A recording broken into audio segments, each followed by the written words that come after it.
In a world that glorifies hustle culture, output, and productivity, choosing rest is an act of resistance. Everywhere we turn, we're told that our worth is tied to how much we produce.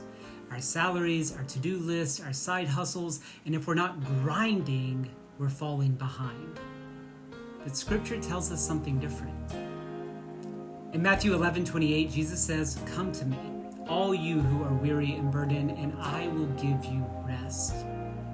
Notice that he doesn't say, "Come to me and I'll help you work harder." No, he offers rest because rest shouldn't be a luxury and it shouldn't be a reward for productivity. Rest is a divine right, a necessity for our souls.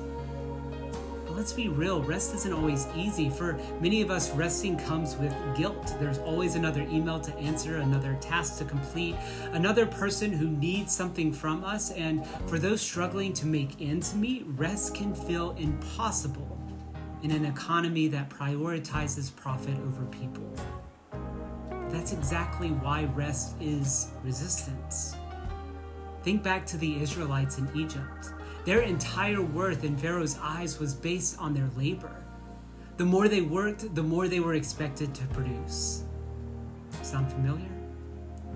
Systems of oppression always try to convince us that we are only valuable if we are useful to someone else's bottom line. But when God delivered the Israelites, God didn't just set them free from slavery. God freed them for rest. In the wilderness, they learned to trust that their daily bread would come from God, not from this endless labor. So what does this mean for us today? It means that every time you choose to rest without guilt, without justification, you are pushing back against the system that tells you your only value is in what you can produce. It means honoring the Sabbath, not just as a suggestion, but as an act of faith. It means rejecting the idea that rest must be earned and instead embracing it as this sacred practice. So here's my challenge for you this week. Find one way to rest, fully, intentionally, without apology. Take a nap. Say no to that unnecessary commitment. Let your rest be a declaration that you are worth more than what you produce. You are worthy because you are a child of the divine.